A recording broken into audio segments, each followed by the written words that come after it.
Without any further ado, the man, the myth, the legend, and I'm going to keep on using adjectives as he is walking slowly to the stage, the guy that I have a lot of respect for. We've become pretty good friends. He owes me a steak dinner. I'm not going to tell you why. And anyway, Kevin Van Trupp, let's give him a round of applause.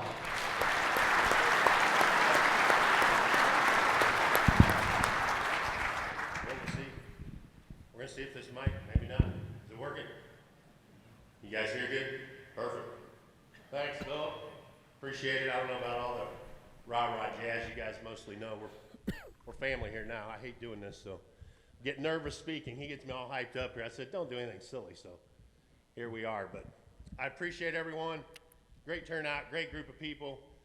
Like last year, the conference is the people who are here. So it isn't anything special I do, it's what you guys do. And there's a great group of people in the audience, and that's what makes it such a great conference and a great show. I start things off usually just quick. Some things I learned last year, since we were here last. It was actually my best year trading commodities. Short the S&P, had some good wheat trades. Mr. Daniels tipped me off a little bit to some good rice trades. Was long some natural gas. It was a good year. Best year we ever had trading commodities. But I told Jay Felton and a couple other people, I got 3 things wrong when we were here last year. This deglobalization thing. I thought we were all working, the rah-rah globalization is on. Everything's gonna be global. Now Putin throws the monkey wrench in, China kind of follows, and we got deglobalization. I think Mr. Zehan's going to touch on it. Our first panel will touch on it. Threw me a wild curveball on how it's going to play out moving forward. I suspect, you'll hear people say, we're probably already in Cold War II. Think of it like this. This is how I thought of it. Taiwan, is China's Cuba. As Cuba set right off the coast for us in the Cold War, Taiwan sits right off the coast for China. China, obviously, we believe, wants to make the move into Taiwan. Why? 95% of all the chips, maybe more, are produced in Taiwan. So the question becomes, what do we do next? How will we respond? I don't know. Let's hope it ends like the last Cold War and nothing too crazy, but I'm uncertain, and it all transpired in the last year. What else? I massively underestimated this huge push in clean energy globally. And I think it's going to cause inflation to stay hotter longer.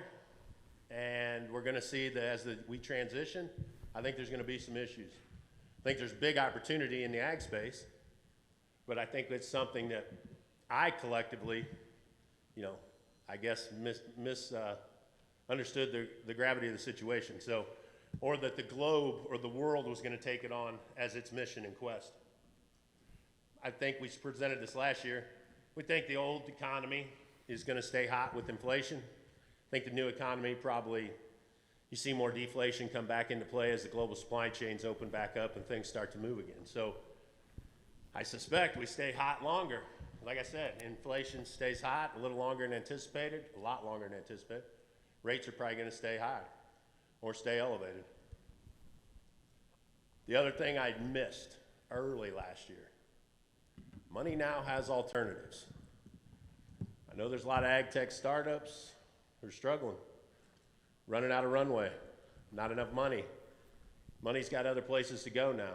Not a lot of startup people penciled in, borrowing money at 12, 13% for startups.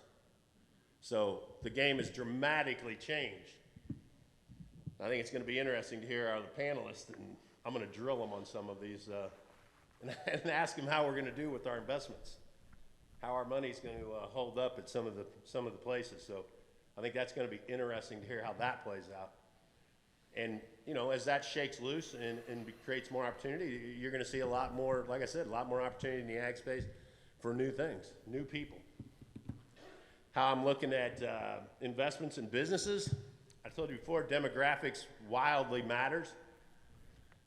My opinion is the biggest question becomes, where will the kids and the majority of the population invest their money moving forward? Something in this room that we have to really pay attention to. As I've pointed out on numerous occasions, we don't have to read all the details, but by 2043, majority of the US population is going to be non-white. You've already rolled the schools over. Most of the babies being born are non-white. Look around the room. You're in an echo chamber. I mean, this is who I go speak to all the time. 50, 60-year-old white men, wealthy white men. This is it. And, my daughter's like, where are all the women, Dad? Well, there's usually not a lot of women show up. We have more women this year than ever before. That's awesome. I appreciate it. Thank you guys for coming out, you ladies for coming out. That's awesome to see. But when I go speak, generally, it's upper-aged white males. And it's tough to gain real perspective. I ran this in a report. Most common names in America, well, you can see it. You can see things are changing and rapidly changing. This one here will kind of blow your mind. Average age, most common age of white males, 58 years old. What'd I tell you? Look around. It is what it is. Look at the age of the other demographics. So when you say, what's happened to America? Well, hell, it's dramatically changed. I mean, it is dramatically changed. And you have to be aware of that. And I tell people, you can't get caught in an echo chamber. And it's so easy to get into an echo chamber these days with the algorithms. They know your moves before you know your moves. They know what you're going to search and look at before you search. You're only going to get the news you want to hear. You search a certain thing versus someone extremely left, you're going to get two different things. And that's what's crazy. So, you have to be careful. You are definitely going to hear what you want to hear. And it makes things extremely difficult to navigate. I say you have to have intellectual flexibility moving forward. I think Carter Williams, some of the other people in here will talk later in the conference about the rate and speed of change for AI, artificial intelligence. I mean, you're doubling knowledge. You used to double knowledge, start off, you doubled knowledge every 100 years, then it became every 20 years, and then now they're going to be down to like every 8 minutes. They're going to double knowledge with the computers and the AI. Well, you better be able to learn, unlearn, and relearn. And you better be hiring people who are flexible and can learn, unlearn, and relearn. And that's a problem. That's a big one. So as you think about it moving forward, you have to be really aware of that. As I've said many times, last year's conference, the destiny of the world is determined by the stories it loves and believes in.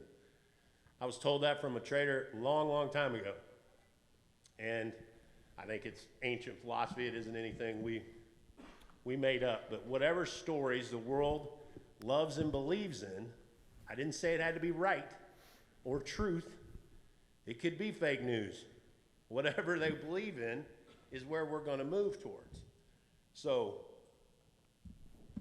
millennials, look at the last election.